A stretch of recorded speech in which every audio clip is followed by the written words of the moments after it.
Note कीजिए इसको तुरंत। कर लिया? चलो एक और क्वेश्चन करते हैं इसी के बेस, उसके बाद में फिर अपन आगे बढ़ेंगे। ओनली वन क्वेश्चन मोर।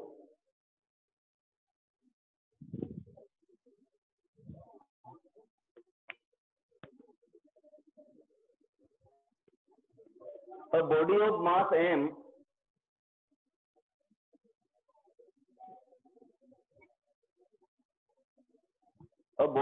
mass m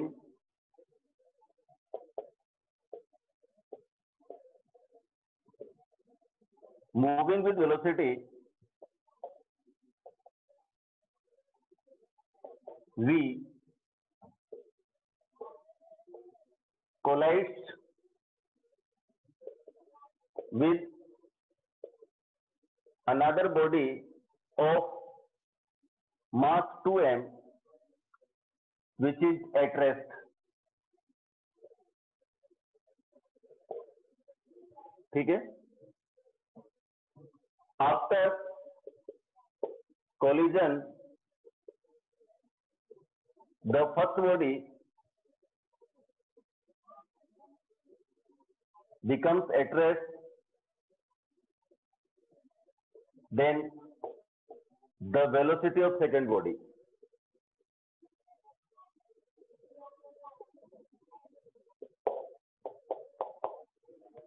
ठीक है?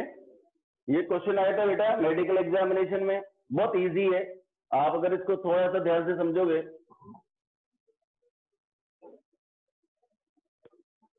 देखो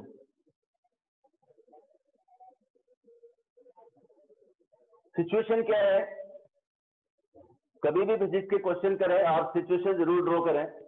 सिचुएशन ड्रॉ करने से बहुत सारे प्रॉब्लम सॉल्व हो जाते हैं। देखो क्या सिचुएशन है। A body of mass m moving with velocity v collides with another body of mass 2m which is at rest। देखो फर्स्ट बॉडी तो v वेलोसिटी से चल रही है m मास की, लेकिन जो सेकंड बॉडी है जिसका मास डबल है वो एट रेस्ट है, रुकी हुई थी उसी लाइन में। ठीक है? और आफ्टर कोलिजन, देखो after collision m becomes at rest, यानी कि v1 इज इक्वल टू 0 और 2m चली जाएगी मान लीजिए किसी v डैश वेलोसिटी से। सेकंड की वेलोसिटी आपको फाइंड करनी है। ठीक है? हाँ कुछ बच्चे का, एक बच्चे का आंसर आया है, देखते हैं चेक करते हैं बेटा। अब इस सिचुएशन के अकॉर्डिंग वैल्यूज पुट कीजिए। देखो यहाँ पर m v plus 2m into 0 is equal to m into 0 और plus 2m into we dash. नहीं आया? पहली बॉडी किससे चल रही थी? v से। 2m इंटू 0 समझ गए। दूसरी बॉडी एट रेस्ट थी, u2 0 था। आफ्टर कोलिजन फर्स्ट रेस्ट पर आ गई, इसका मतलब v1 0 हो गया और बाद में इसकी वेलोसिटी क्या होगी ये हमारे पास आ जाएगा। चलो तो ये हो गया। देखो mv is equal to 2mv dash, तो v dash is equal to mv divided by 2m, m will be cancelled out, v dash is equal to v by 2। देखें किस किस का आंसर सही है, v बाई 2। कुछ बच्चों ने आंसर दिया है, वेरी गुड, बहुत अच्छी बात है। ठीक है? Good, very good.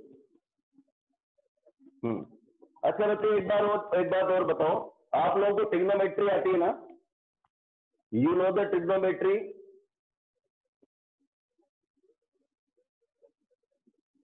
Trigonometry, basic trigonometry बेटा, ऐसा थोड़ी होता है 9th में पढ़ रहे हो तो 8th क्लास में आ जाती है। चलो चेक करते हैं, अभी पता लग जाएगा तुम्हारा। ठीक है, नोट कीजिए, टिक कर लो इसको, क्वेश्चन को आगे बढ़ेंगे फिर अपन। हटा रहा हूं मैं इसको। तो ये जो कोलिजन पढ़ा है अपने, collision basically is the topic from work power energy, लेकिन यहाँ पर चूंकि कंजर्वेशन ऑफ लीनियर मोमेंटम है और कोलिजन में कंजर्वेशन ऑफ लीनियर मोमेंटम की बहुत ज्यादा इंपॉर्टेंस है, इसलिए मैंने यहाँ पर एक कंजर्वेशन ऑफ लीनियर मोमेंटम बता दिया और इसके कुछ एग्जाम्पल बता दिए। एक जो मैंने पढ़ाया आपको वो था कंजर्वेशन ऑफ लीनियर मोमेंटम का फर्स्ट एग्जांपल। कौन सा था? Bullet gun system. तो गन बुलेट वाले सिस्टम के 2-3 क्वेश्चन कर लिए अपन ने। ये सेकंड एग्जांपल था कंजर्वेशन ऑफ लीनियर मोमेंटम, ठीक है, सिस्टम ऑफ टू पार्टिकल्स, यानी कि कोलिजन वाला जो सिस्टम ये पढ़ लिया अपन ने। एक और होता है रॉकेट प्रपोल्जन, थ्योरेटिकल है, ये ध्यान से समझो जरा, थ्योरेटिकल है बेटा, ध्यान से समझना, इसको मैं हटा रहा हूं।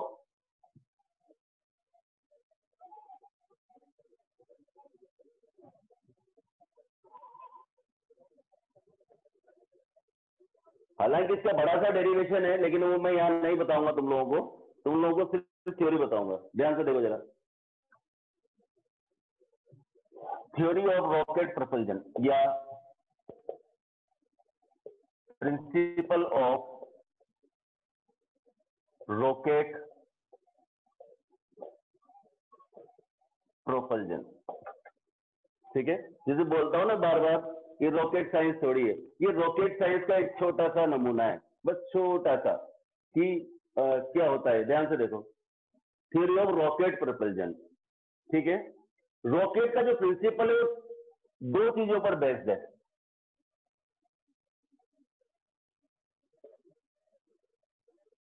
अगर आपसे पूछे what is the theory of rocket propulsion, rocket कैसे चलता है, दो चीजों पर बेस्ड है। आपके लेवल का केवल दो चीजें छोटी छोटी वो बताऊंगा, ठीक है।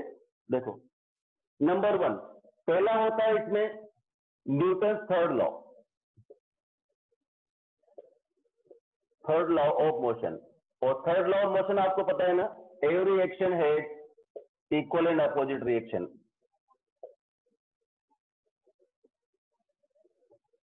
एक प्रिंसिपल तो ये है। और सेकंड प्रिंसिपल क्या है बेटा? सेकंड प्रिंसिपल है conservation of linear momentum, conservation of linear momentum. दो चीजों पर बेस्ड है, ठीक है। ध्यान से समझो जरा, ये जो रॉकेट है, मान लो इस तरह का, रॉकेट के डायग्राम की शक्ल पर मत जाना, बहुत बुरा सा बना रहा हूं। रॉकेट बहुत सारे ब्लॉक्स में बना होता है, it is made up of so many blocks, ठीक है। इन ब्लॉक्स में से ये जो अपर मोस्ट ब्लॉक है, ये वाला, सारे जो apparatus होते हैं वो सब इस अपर मोस्ट ब्लॉक में होते हैं। इसके बाकी जितने भी ब्लॉक्स हैं, ये सारे ब्लॉक में हमेशा फ्यूल भरा होता है, गैसेस फ्यूल होता है, इसके अंदर फ्यूल भरा होता है, ठीक है। जब रॉकेट स्टार्ट होता है तो क्या होता है, जो गैसेज है वो जेट की फॉर्म में बहुत तेजी से नीचे आती है। जैसे छोटा सा एग्जांपल, आप लोग खेल करते हो, छोटे बच्चे हो, आपने एक बैलून को फुला लिया, फूंक मारा, बैलून पूरा ब्लॉक हो गया, है ना।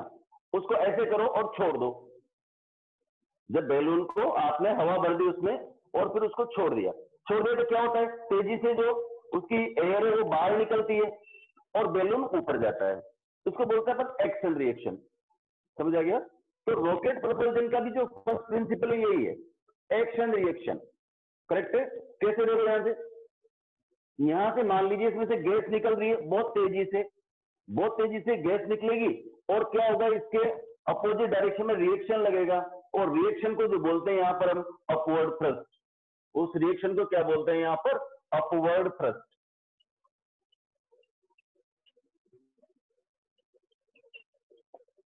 जब गैसेस बाहर निकलती है बहुत तेजी से तो क्या होता है, अपोजिट साइड में क्या लगता है, थ्रस्ट लगता है, एक फोर्स लगता है, रिएक्शन फोर्स। उस रिएक्शन फोर्स को हम थ्रस्ट बोलते हैं, और उस थ्रस्ट के कारण रॉकेट ऊपर की तरफ आगे बढ़ता है। नंबर 1 ये तो हो गया फर्स्ट प्रिंसिपल।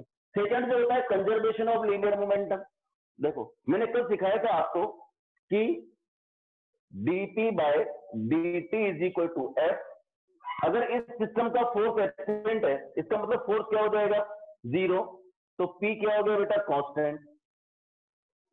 और अगर P कांस्टेंट है, इसका मतलब मास एंड वेलोसिटी का जो मल्टीप्लीकेशन है वो भी कांस्टेंट होगा, mv is equal to constant. इसका मतलब v inversely proportional to m, बताया था, याद है सबको। तो m अगर डिक्रीज होता है तो वेलोसिटी इंक्रीज होती है। क्योंकि जैसे जैसे इसका फ्यूल खत्म होता जाता है ये ब्लॉक्स टूट करके नीचे गिरते जाते हैं, और ये ब्लॉक्स टूट करके नीचे गिरते जाएंगे तो क्या होगा, वेलोसिटी इंक्रीज होती जाएगी।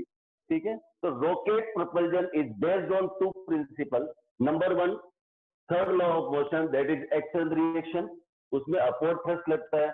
और सेकेंड क्या है, कंजर्वेशन ऑफ लीनियर मोमेंटम, जो ये बताता है कि अगर मास कम होता है किसी बॉडी का तो उसकी वेलोसिटी इंक्रीज हो जाती है। तो जैसे जैसे रॉकेट ऊपर की तरफ जाता जाएगा तो क्या होगा, उसकी जो गैसेज है वो खत्म होती जाएगी, ब्रंट होती जाएगी, और उसके ब्लॉक्स जो है टूट टूट कर नीचे गिरते जाएंगे, यानी कि मास कम होगा, और मास कम होगा तो उसकी रॉकेट की वेलोसिटी बढ़ेगी, वो एक्सेलरेट होगा और तेजी से वो ऊपर की तरफ बढ़ेगा। This is the theory of rocket propulsion. इसमें केवल मैं एक फॉर्मूला बता रहा हूं आपको, हालांकि फॉर्मूले तो दो होते हैं बड़े बड़े। एक फॉर्मूला मैं आपको लिख देता हूं, उसको बोलेंगे हम upward thrust, F is equal to U dm by dt। ठीक है, U क्या है यहां पर, velocity of gas, exhaust gas, और dm बाई dt है, या delta m by delta t भी लिख सकते हो आप, इसको बोलते हैं हम केजी पर सेकेंड, गैस जो निकलती है केजी पर सेकेंड। ठीक है, rate of change in mass of the rocket, DM by dt क्या है, रेट ऑफ चेंज इन मास। एक और फॉर्मूला होता है, मैं लिख देता हूं, उसको लर्न करने की जरूरत नहीं है आपको, vf minus vi is equal to u log base e mi upon mf। ठीक है, ये आगे जब आप जेई में जाओगे वहां पर ये फॉर्मूला एक्सेलरेशन फाइंड करने के काम आएगा। यहां पर मैं इसलिए नहीं बता रहा हूं क्योंकि यहां पर लॉग भी लगेगा और डिफरेंशिएशन इंटीग्रेशन भी लगेगा। ठीक है, आपको केवल एक फॉर्मूला लर्न रखना है, F is equal to u dm by dt। ठीक है बेटा, इसको बोलते हैं थ्योरी ऑफ रॉकेट प्रोपल्जन। कितनी सी चीज इसके बारे में याद रखनी है। देखो फिर आते हैं हम वेरी इंपॉर्टेंट कि फोर्सेज का बैलेंस कैसे करें, बैलेंस ऑफ फोर्स। क्लिक कर लिया सबने?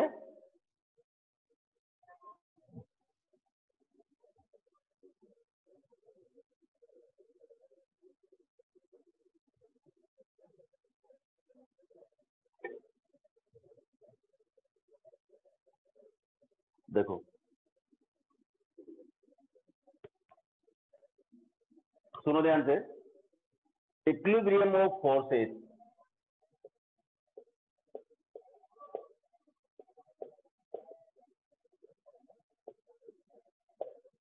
Equilibrium of forces. अब यहां पर आपको कुछ वेक्टर्स की नॉलेज बहुत जरूरी है, और मुझे आशा है कि आप लोगों को कुछ वेक्टर्स आते होंगे। ठीक है, वेक्टर अगर मान लीजिए किसी को नहीं भी आते हैं तो मैं कोशिश करता हूं कि कुछ क्वेश्चंस बिना वेक्टर के करके दिखा दूंगा। ठीक है, और जरूरत पड़ी तो फिर अपन इसमें वेक्टर भी पढ़ लेंगे। ठीक है, इक्विलिब्रियम का मतलब होता है बेटा बैलेंस। आपके घर में जो आरसीसी बनाते हैं उस समय बीम लगाते हैं ना, कुछ ऐसे बीम होते हैं, कुछ बीम ऐसे होते हैं, तो उसमें जो इंजीनियर्स होते हैं वो उसको स्टैटिक इक्विलिब्रियम पढ़ते हैं। हम यहाँ पर स्टैटिक इक्विलिब्रियम नहीं पढ़ रहे हैं, हम यहाँ पर पढ़ रहे हैं डायनेमिक इक्विलिब्रियम। ठीक है, ध्यान से समझो जरा। हाँ कोई बात नहीं आता तो सिखा देंगे, मुझे कुछ नहीं आता, कोई बात नहीं आता तो ट्राई करो सीखने की। चलो सबसे पहला मान लो बॉडी कोई एम मास की बॉडी है और ये किसी सरफेस पर रखी है। ठीक है, अगर ये इक्विलिब्रियम में है, अगर ये बैलेंस है तो इसके ऊपर क्या होना चाहिए, नेट फोर्स 0 होना चाहिए। बॉडी इज, ये लाइन लिख लेना, said to be in equilibrium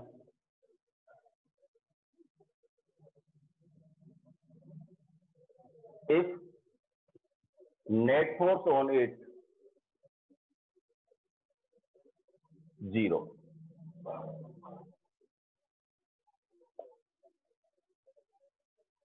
कोई भी बॉडी इक्विलिब्रियम में बोलेंगे हम अगर उस बॉडी के ऊपर नेट फोर्स 0 है तो। ठीक है, अब जैसे मान लो ये बॉडी स्टेबल है, अब ये बॉडी स्टेबल है तो इसके ऊपर क्या फोर्स वर्क कर रहे हैं, yes, 2 forces are working on this body. Body stable है, फिर भी उसके ऊपर कितने फोर्स लग रहे हैं? Minimum 2 force. किसी भी बॉडी के इक्विलिब्रियम होने के लिए कम से कम 2 फोर्स होना चाहिए, और दोनों फोर्स इक्वल और अपोजिट डायरेक्शन में होने चाहिए। ठीक है, तो इस पर जो फोर्स लग रहे हैं, कितने फोर्स लग रहे हैं? देखो, एक फोर्स तो इसका weight W is equal to mg, always vertically downward, और दूसरा ये n, इसको बोलते हैं नॉर्मल रिएक्शन। नॉर्मल रिएक्शन, ठीक है, नॉर्मल रिएक्शन। तो n ऊपर लग रहा है, W नीचे लग रहा है, तो क्या हो गया? ये नॉर्मल रिएक्शन। तो ये बैलेंस होगा, तो इसका मतलब क्या हो गया? n minus mg equal to 0। तो n इक्वल टू क्या हो जाएगा यहाँ पर? mg। फोटो खींचो इसका। अगर मिनिमम 2 फोर्सेस लग रहे हैं और 2 फोर्सेज अपोजिट हैं और इक्वल हैं, तो यहाँ पर क्या बोलेंगे कि n equal to mg। n ऊपर लग रहा है, w नीचे लग रहा है, और बॉडी स्टेबल है, इक्विलिब्रियम में है। तो body is said to be in equilibrium if the net force is 0। Second देखिए,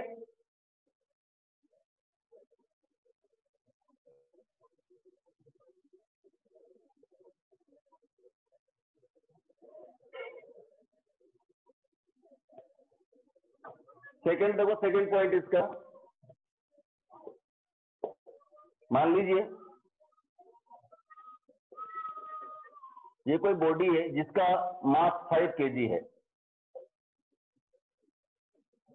ठीक है, और it is stable. A body of mass 5 kg, ठीक है, is placed on a surface, ठीक है, the normal force on it। तो अभी क्या बताया तुमने? नॉर्मल कैसे निकालेंगे? ये 5 kg है, तो इसका वेट किधर कार्य करेगा? नीचे। W is equal to mg। n कितना हो गया? 5। g कितना होता है? 10। 5 10 जा 50, तो 50 न्यूटन फोर्स नीचे की तरफ वर्क कर रहा है, ठीक है। ऊपर कौन सा फोर्स लग रहा है? इसके ऊपर नॉर्मल फोर्स। तो हम क्या लिखेंगे कि n minus 50 is equal to 0, तो n is equal to 50 newton. Answer और क्या? ठीक है बेटा। तो 5 kg का मतलब क्या हो गया? 5 इंटू जी। मैंने जी की 3 वैल्यू बताई थी आपको, CGS, MKS और FPS में। आपको कि सर उनमें से एक भी नहीं है। ये जो 9.8 था, इस 9.8 की जगह मैंने क्या लिख दिया बेटा? 10 लिख दिया, ताकि कैलकुलेशन इजी हो जाए। ये गिवन होता है तभी लिखते हैं, अदरवाइज हम नहीं लिखते हैं। समझ गए? तो कितना फोर्स लग रहा है? 2 फोर्सेस। कोई बॉडी अगर स्टेबल भी है, आप घर में बैठे हो, इसका मतलब ये है कि आपके ऊपर कम से कम 2 फोर्स तो लग रहे हैं, ठीक है ना। एक फोर्स आपका वेट वर्टिकली डाउनवर्ड, दूसरा जो आपके ऊपर अर्थ फोर्स लगा रही है vertically upward, and both are opposite, ठीक है। तीसरा फोर्स जो घर वालों का लग रहा है, जिसकी वजह से आप बैठे हो, ठीक है। चलो नेक्स्ट। अब अगर मान लीजिए बॉडी मूव कर रही है, ध्यान से देखो जरा, हटा रहा है उसको, क्लिक कर लो।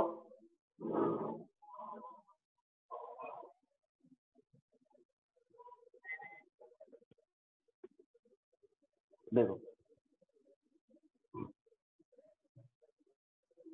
सपोज ये कोई बॉडी है, यहां पर 2 kg की मान लीजिए, और इसके ऊपर अपन ने एक पुशिंग फोर्स लगाया 20 न्यूटन का। और बॉडी ऑफ मास 2 kg, एक 2 kg की बॉडी यहां पर रखी हुई सरफेस पर बेटा, ठीक है, और एक 20 न्यूटन का फोर्स हमने इसके ऊपर लगाया। हमसे बोला कि find normal force and acceleration of body. दो चीजें फाइंड करनी है हमें, नॉर्मल फोर्स फाइंड करना है और एक्सेलरेशन फाइंड करना है, ठीक है।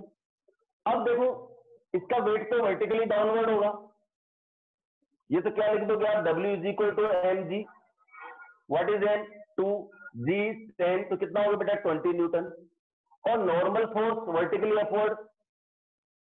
अब यहां पर देखो बॉडी बैलेंस नहीं है, बॉडी जो है बैलेंस नहीं है, बॉडी बैलेंस नहीं, इसका मतलब बॉडी मूव करेगी, लेकिन क्योंकि इसका ऊपर जो फोर्स है, ऊपर जो वाई डायरेक्शन में फोर्स है वो तो कितना हो जाएगा, 0। ठीक है, तो क्या लिखेंगे बेटा कि एन, इसको यूं भी बोल सकते हो आप फिजिक्स की लैंग्वेज में, sigma f y is equal to 0। F y का मतलब वाई डायरेक्शन में नेट फोर्स, तो क्या आएगा, n minus 20 is equal to 0, तो n is equal to 20 newton. ये तो नॉर्मल फोर्स हो गया। अब sigma f x is equal to 0, sigma f x का मतलब होगा एक्स डायरेक्शन में फोर्स। इस फोर्स के कारण बॉडी आगे बढ़ रही है, तो क्या लिखेंगे बेटा कि f is equal to mass into acceleration. F कितना है 20 न्यूटन, मास कितना है 2, एक्सेलरेशन ए, तो ए इज इक्वल टू क्या जाएगा 20/2, 10 मीटर पर सेकेंड स्क्वायर। हाँ बिल्कुल, कुछ बच्चों ने लिखा है ए 10 मीटर पर सेकेंड स्क्वायर, बिल्कुल करेक्ट आंसर है आपका, वेरी गुड। ठीक है, क्या लिखा बेटा, वो 0 कैसे, कौन सा 0, ये वाला 0। देखो ऊपर नीचे की तरफ, या तो 10 ऊपर लग रहा है अपोजिट डायरेक्शन में, ये नीचे की तरफ लग रहा है, तो क्या करोगे आप, नेट फोर्स कितना हो गया 10 माइनस 20 इज इक्वल टू 0, तो एन इज इक्वल टू 20, और सबका ए आ गया होगा 10 मीटर पर सेकेंड स्क्वायर। ठीक है, अब थोड़ा सा, अब आपका टेस्ट हो जाएगा कि आपको ट्रिग्नोमेट्री और जो वेक्टर्स है उनका कितनी नॉलेज है। ठीक है, नेक्स्ट क्वेश्चन दे रहा हूं, ध्यान से ईमानदारी से करने की कोशिश कीजिए। क्लिक कर लो इसको, चलो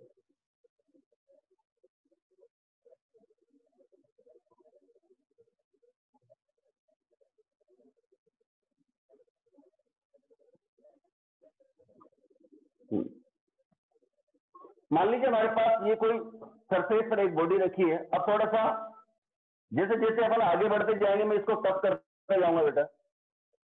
ये कोई बॉडी है, मान लो 2 kg की, ठीक है, इस पर ये नॉर्मल फोर्स हो गया, ये इसका वेट हो गया नीचे, W इज इक्वल टू, इसको आपको बताने की जरूरत नहीं है, mg 2 इंटू 10, जी 10 ले रहा हूं मैं यहां पर, 2 10 जा 20 न्यूटन। मैंने आपसे बोला कि इस पर एक फोर्स लग रहा है, ये एक फोर्स लग रहा है, और इस फोर्स की वैल्यू है 40 न्यूटन। ये F is equal to 40 newton force लग रहा है। फाइंड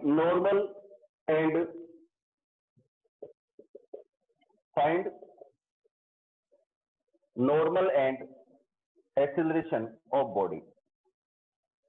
नॉर्मल रिएक्शन फाइंड करना और एक्सेलरेशन फाइंड करना है। ठीक है, और मान लीजिए ये यहां से कितना एंगल बना रहा है, देखो यहां से एंगल बना रहा है 37 डिग्री।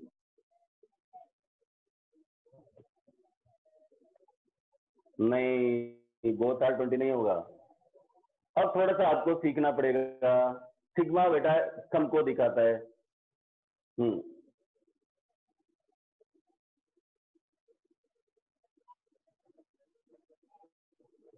क्या करेंगे देखो, अब एन 20 नहीं होगा, नॉर्मल 20 अब नहीं होगा बेटा। नॉर्मल 20 तब तक था जब हमने हॉरिजॉन्टल फोर्स लगाया था, अब नॉर्मल 20 नहीं होगा। अब यहां पर थोड़ा सा, अब आप एडवांस में घुसो, अब आप किस में जाएंगे, एडवांस लेवल पर जाएंगे, ध्यान से समझो जरा। ठीक है, एक बार में समझना इसको, ये वेक्टर का पार्ट है, लेकिन यहाँ पर बहुत ज्यादा जरूरत नहीं है, इसलिए मैं छोटी सी लाइन में सिखाता हूँ। एक देखो, इनको बोलते हैं अपन कंपोनेंट। यहाँ देखो जरा कि अगर यहाँ पर एक कोई फोर्स लग रहा है, ये फोर्स इसको बोल दो एफ, ये कोई एंगल थीटा है, ठीक है, तो एक्स डायरेक्शन में जो इसका कंपोनेंट होता है उसको बोलते हैं हम F x is equal to F cos theta, और अपोजिट जो इसका परपेंडिकुलर वाई डायरेक्शन में कंपोनेंट होता है इसको बोलते हैं हम एफ साइन थीटा। क्या इतनी सी बात याद रख सकते हो आप, जवाब दो। इतनी सी बात याद रख सकते हो ना बेटा कि अगर कोई 4 से जिधर थीटा होगा उधर कोस कंपोनेंट आएगा और जिधर थीटा नहीं होगा उधर साइन कंपोनेंट आएगा। जिधर थीटा नहीं होगा उधर साइन कंपोनेंट और जिधर थीटा होगा उधर कोस कंपोनेंट। इतनी सी बात तो याद रह जाएगी, अच्छी बात है। अब मैं आपको एक चीज और बताता हूं, आप लोगों ने हो सकता है कि ये 37 और 53 के एंगल नहीं पता हो। 37 और 53 के एंगल देखो,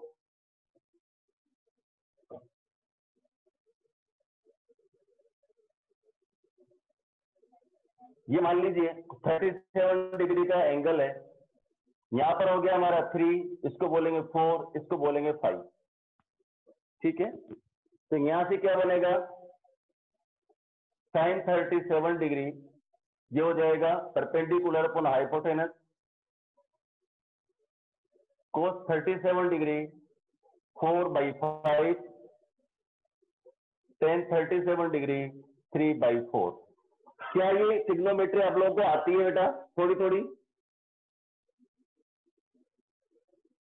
ट्रिग्नोमेट्री समझते हो ना? हाँ, वेरी गुड, फिर काम बन जाएगा। देखो इतनी भी आपको ट्रिग्नोमेट्री आती होगी तो कोई दिक्कत नहीं, इसमें भी बहुत कुछ सिखा दूंगा, ठीक है। इसी तरह से ये वाला ट्रायंगल आप याद करके आना, कल मैं इसके बहुत सारे क्वेश्चंस कराने वाला हूं।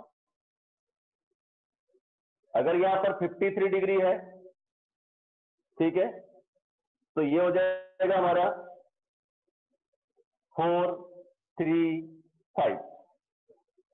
इसका उल्टा ये याद रखो, तुमको दो दो ट्रायंगल भी याद मत रखो।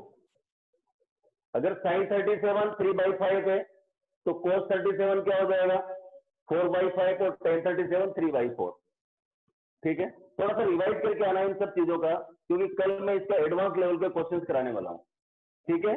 All the best for today, bye.